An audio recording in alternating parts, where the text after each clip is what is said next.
को कहा कि अगर एक्यूज मुसलमान है तो उस पर कार्रवाई हो जाती है।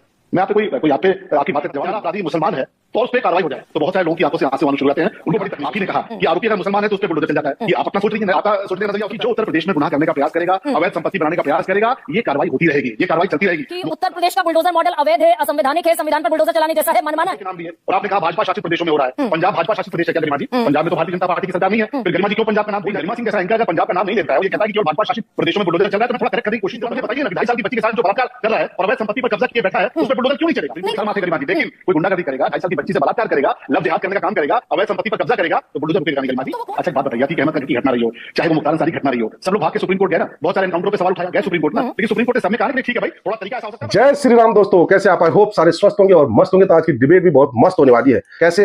पहले देखते हैं रिपोर्ट, उसके बाद देखेंगे पूरी डिबेट।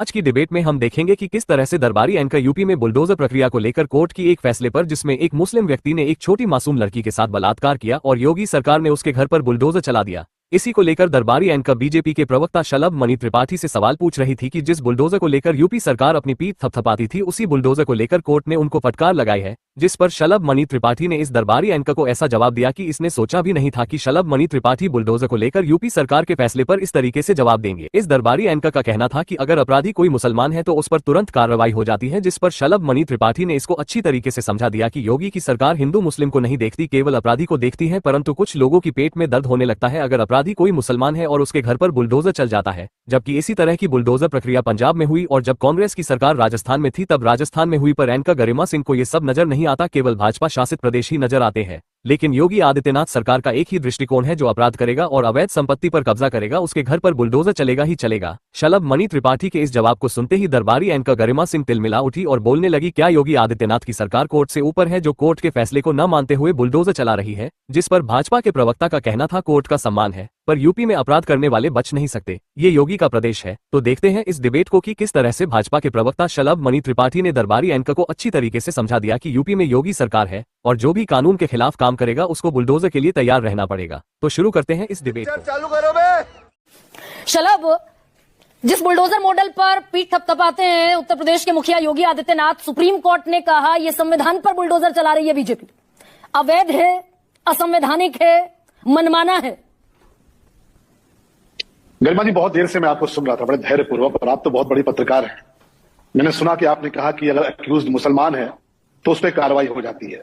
मैं आप पे कोई आप पे आपकी बात का जवाब नहीं दूंगा, पर मैं कहूंगा कि नैरेटिव ऐसा बना हुआ है कि अगर आरोपी हत्यारा अपराधी मुसलमान है तो और उस पर कार्रवाई हो जाए तो बहुत सारे लोगों की आंखों से आंसू आने शुरू हो जाते हैं, उनको बड़ी तकलीफ होती है। अभी आपने कहा कि 2.5 साल के एक बच्ची के साथ बलात्कार हुआ और बलात्कारी के जो घर थे उसको गिरा दिया गया, जो अवैध घर था। तो कुछ लोगों को तकलीफ होती है। अगर आरोपी मुसलमान है, गुनाहगार मुसलमान है, उस पर बुलडोजर चला, 2.5 साल की बच्ची के साथ बलात्कार करता है और उसके बाद भी कुछ लोग उसके साथ खड़े होते हैं, तो आप जरा समझिए कि ये किस प्रकार की मानसिकता है, किस प्रकार की विचारधारा है। नहीं, ये शायद आरोपी के साथ खड़े होने की मानसिकता नहीं है, ये रूल ऑफ लॉ के साथ खड़े होने की मानसिकता है।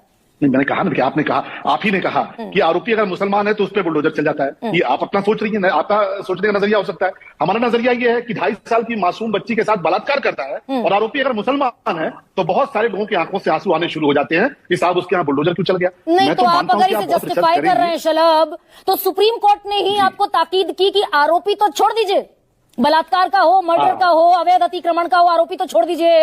अगर वो बाकायदा कोर्ट ऑफ लॉ की तरफ से दोषी भी है तो भी बुलडोजर नहीं चला सकते आप, असंवैधानिक है, अनकॉन्स्टिट्यूशनल है। अब जितना मैंने पढ़ा, जितना आपने बताया, जितना हम लोगों ने सुना कि ऑनरेबल सुप्रीम कोर्ट ने बुलडोजर एक्शन पर रोक तो नहीं लगाई है, पूरी की पूरी प्रक्रिया बताई है कि भाई नोटिस दो, ऐसे करो वैसे करो। और गरिमा जी बहुत स्पष्ट है। देखिए, सुप्रीम कोर्ट का बहुत हम सब सम्मान करते हैं, उनके आदेश आते रहते हैं, हाईकोर्ट के आदेश आते रहते हैं, ऑब्जर्वेशन आता रहता है। कई बार ऑब्जर्वेशन और ऑर्डर में लोग, बहुत सारे लोग उलझ के रह जाते हैं। लेकिन मैं एक बार पुनः आपसे कह रहा हूं कि जो उत्तर प्रदेश में गुनाह करने का प्रयास करेगा, अवैध संपत्ति बनाने का प्रयास करेगा, ये कार्रवाई होती रहेगी, ये कार्रवाई चलती रहेगी। मतलब सुप्रीम कोर्ट कहता रहेगा, मुकीम काला हो। हाँ शलभ, ये इस टिप्पणी पर जरा छोटा सा जवाब दीजिए। सुप्रीम कोर्ट ने कहा कि उत्तर प्रदेश का बुलडोजर मॉडल अवैध है, असंवैधानिक है, संविधान पर बुलडोजर चलाने जैसा है, मनमाना है। ये तो सुप्रीम कोर्ट मैंने कहा ना आपसे कि जो ऑनरेबल कोर्ट का ऑर्डर आया है उस ऑर्डर का बहुत सम्मान है। उसमें 10 लाख रुपए का कॉम्पनसेशन देने की बात भी कही गई है। लेकिन मैं आपको फिर कह रहा हूं कि उत्तर प्रदेश ही नहीं, अभी आपने बहुत सारे राज्यों के नाम लिए और आपने कहा भाजपा शासित प्रदेशों में हो रहा है। पंजाब भाजपा शासित प्रदेश है क्या गरिमा जी? पंजाब में तो भारतीय जनता पार्टी की सरकार नहीं है। फिर गरिमा जी क्यों पंजाब का नाम भूल जाती है? गहलोत जी की सरकार जब कांग्रेस में थी राजस्थान के भीतर और वहां पर बलात्कार हुआ था, बलात्कार के बाद उन्होंने बुलडोजर एक्शन किया कि नहीं साहब हम भी बुलडोजर चलाएंगे। भारतीय जनता पार्टी की सरकार तो नहीं थी। देखिए बहुत नहीं, वो बैठी है मेरे साथ नाहिद भी है और मेरे साथ महिमा भी है। मैं सवाल ना पूछूं शलभ मणि त्रिपाठी, सुनिए ना शलभ जी, मैं सवाल अगर ना पूछूं तो आप अगली दफा इस डिबेट को खारिज कर दीजिए मेरी। लेकिन मैं जो आपसे सवाल पूछ रही हूं भाई, सुप्रीम कोर्ट अगर कहेगा आप असंवैधानिक काम कर रहे हैं और फिर भी शलभ मणि त्रिपाठी कहेंगे कि बुलडोजर तो चलता रहेगा। आपके सवालों का जवाब देने के लिए तो पूरे धैर्य के साथ बैठे हैं। लेकिन गरिमा सिंह जैसा एंकर अगर पंजाब का नाम नहीं लेता है और ये कहता है कि केवल भाजपा शासित प्रदेशों में बुलडोजर चल रहा है, तो मैं थोड़ा करेक्ट करने की कोशिश तो करूं ना। अगर गरिमा सिंह जैसा, वो मैंने इसलिए कहा शलभ, 13 नवंबर को सुप्रीम कोर्ट ने पूरी प्रक्रिया तय की, कारण बताओ नोटिस दीजिए, नोटिस घर पर चिपकाइए, डाक रजिस्टर्ड डाक के जरिए नोटिस भेजिए, वीडियो कॉन्फ्रेंसिंग के जरिए उसकी सुनवाई कीजिए, डीएम को खबर कीजिए, 15 दिन का वक्त दीजिए। आरोपी है इसलिए बुलडोजर नहीं चलेगा और आप धड़ाधड़ धड़ाधड़ धड़ाधड़ 24 मार्च को अंबेडकर नगर में चला दिया, महाराष्ट्र में फहीम खान के घर पर बुलडोजर चला दिया, कोर्ट को रोकना पड़ा। ठीक है, जहां बुलडोजर चलना चाहिए वहां बुलडोजर चलेगा गरिमा जी। बुलडोजर कुछ लोगों पे, ये बुलडोजर उत्तर प्रदेश का जो आप कह रही हैं कि पीठ थपथपा रहे हैं योगी जी, तो योगी जी पीठ नहीं थपथपा रहे हैं। पंजाब, राजस्थान, बहुत सारी कांग्रेस शासित प्रदेश है, उन्होंने भी इस मॉडल को अडॉप्ट किया। और देखिए आप तो महिला हैं, कोर्ट से तो फैसले होते हैं। तेलंगाना के भीतर एक डॉक्टर के साथ किस प्रकार की बेरहमी हुई, उनके साथ बलात्कार किया गया, उनकी हत्या की गई, उनको जिंदा जला दिया गया। उसके बाद जिन पुलिस वालों ने बलात्कारियों का एनकाउंटर किया, जो एनकाउंटर में मारे गए बलात्कारी, बाद में ऑनरेबल सुप्रीम कोर्ट ने उन पुलिस वालों के खिलाफ मुकदमा दर्ज कर दिया। तो ठीक है, सुप्रीम कोर्ट का आदेश है, सुप्रीम कोर्ट का आदेश सर्वोपरि है। लेकिन जरा मुझे बताइए ना कि 2.5 साल की बच्ची के साथ जो बलात्कार कर रहा है और अवैध संपत्ति पर कब्जा किए बैठा है, उस पर बुलडोजर क्यों नहीं चलेगा? नहीं तो आप जस्टिस ऑन द स्पॉट, नहीं शलभ, इस देश में रूल ऑफ लॉ चलेगा या फिर जस्टिस ऑन द स्पॉट चलेगा, भीड़ तंत्र चलेगा? भाई अगर आरोप लग गया किसी पर कि उसने बलात्कार किया 2.5 साल की बच्ची का, तो सरकार तय करेगी या कोर्ट तय करेगा? सरकार ही तय करती है, सरकार ही ढूंढती है, पैमाइश कराती है। अतीक अहमद, मुख्तार अंसारी, मुकीम काला की 1500 करोड़ रुपए की संपत्ति पर बुलडोजर चला, 1500 करोड़ रुपए की संपत्ति पर। आप एक मामला पकड़ के आई है ना, बाकी 1400 करोड़ का क्या हुआ, 1490 करोड़ का क्या हुआ? हाँ, तो सुप्रीम कोर्ट ने ये भी कहा कि गलत चला है। अरे सुनिए ना शलभ भाई, मैं तो अपनी तरफ से कुछ भी नहीं कह पाने की स्थिति में हूँ। सुप्रीम कोर्ट ने कहा कि एक भी गलत कार्रवाई संविधान का हनन है, असंवैधानिक है, एक भी। ठीक है, एक भी। मैंने कहा ना कि ऑनरेबल सुप्रीम कोर्ट का बहुत सम्मान है, लेकिन उत्तर प्रदेश की सरकार ने 1500 करोड़ रुपए की संपत्ति पर बुलडोजर चलाया है और गरीबों को मकान दिए हैं। अतीक अहमद ने जो इलीगल प्रॉपर्टी कब्जा की थी, उस पर बुलडोज करके गरीबों को मकान दिया, वकीलों को मकान दिया। मुख्तार अंसारी ने जो अवैध संपत्ति इकट्ठा की थी, उसको बुलडोजर पे उसको समतल करके गरीबों को मकान दिया। तो और शलभ, इसीलिए तो मैं कह रही हूँ भाई पीठ थपथपाते, इसलिए कह रही हूँ पीठ थपथपाते हैं आप। बोलने दीजिए प्लीज, एक सेकंड शलभ, हम नहीं थपथपाते, लोग थपथपाते। 10 जून 2022 को, बल्कि 26 जून का पहले सुनिए आप, क्योंकि 2024 का मसला है। 26 जून 2024 को विवाहिता के अपहरण की कोशिश हुई, आरोप लगा एक मुसलमान व्यक्ति पर। 26 जून को आरोप लगा, 28 जून को आरोपी के घर को बुलडोजर से गिरा दिया। 28 जून दो दिन बाद कहां गया वो रूल ऑफ लॉ?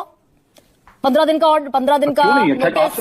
आप सरकारी संपत्ति पर कब्जा करेंगे तो प्रशासन को इस बात का अधिकार होता है कि वो 24 घंटे के अंदर गिरा दे। क्यों नहीं गिरेगा? बिल्कुल नहीं गिरा सकते। सुप्रीम कोर्ट ने कहा 15 दिन का नोटिस देना पड़ेगा।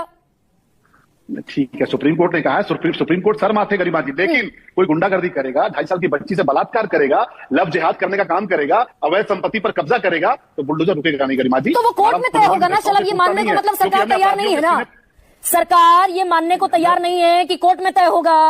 जस्टिस ऑन द स्पॉट सरकार करती रहेगी, बीजेपी करती रहेगी। अच्छा एक बात बताइए, अतीक अहमद का की घटना रही हो, चाहे वो मुख्तार अंसारी घटना रही हो, सब लोग भाग के सुप्रीम कोर्ट गए ना, बहुत सारे एनकाउंटरों पे सवाल उठाया गए सुप्रीम कोर्ट ना, लेकिन सुप्रीम कोर्ट ने सब में कहा ना कि नहीं ठीक है भाई, थोड़ा तरीका ऐसा हो सकता है पर ठीक है, नहीं बिल्कुल नहीं। ठीक है, ये महाराष्ट्र में बिल्कुल नहीं शलभ, महाराष्ट्र में फहीम खान के 2 मंजिला इमारत को गिराया गया, 2 मंजिला घर को गिरा दिया गया। उसके बाद बॉम्बे हाईकोर्ट की एक बेंच ने कहा कि तुरंत रोका जाए इसे, गलत है, असंवैधानिक है। ठीक है, रोका गया है, सरकार अपनी बात रखेगी। फहीम खान का जो इलीगल घर है फिर गिरेगा, चिंता मत करिए, वो भी गिराया जाएगा। सरकार अपना पक्ष रखेगी। ऐसा थोड़े कि सुप्रीम कोर्ट ने या हाई कोर्ट ने रोक लगा दी तो फहीम खान का घर बच जाएगा, मुख्तार अंसारी का घर बच जाएगा। मतलब ऐसा करते रहेंगे, 10-10 लाख रुपए का मुआवजा देते रहेंगे और 6 मार्च को नोटिस देंगे, 7 मार्च को बुलडोज कर देंगे। सब नियम कानून का पालन करके बुलडोजर चलाएंगे, माफियाओं के सीने पर चलाएंगे, माफियाओं की अवैध इमारतों पर चलाएंगे, माफियाओं की अवैध संपत्ति पर चलाएंगे। आप फहीम खान का जिक्र कर रही है, वहां भी सरकार अपना पक्ष रखेगी। बहुत स्पष्ट है कि माफिया की ये कानूनी पेशबंदी से हम पीछे नहीं हटने वाले। तो देखा आपने किस तरीके से ये दरबारी एंकर अपने एजेंडे को साधने की कोशिश कर रही थी। बीजेपी के प्रवक्ता भी बहुत ही शातिर निकले और इसको अच्छी तरीके से सबक सिखा दिया। तो आई होप कि आपको डिबेट पसंद आएगी। डिबेट पसंद आए तो लाइक कीजिए, शेयर कीजिए और चैनल पर नहीं तो सब्सक्राइब कीजिए। मिलता हूं फिर किसी नई डिबेट के साथ, तब तक जय श्री राम।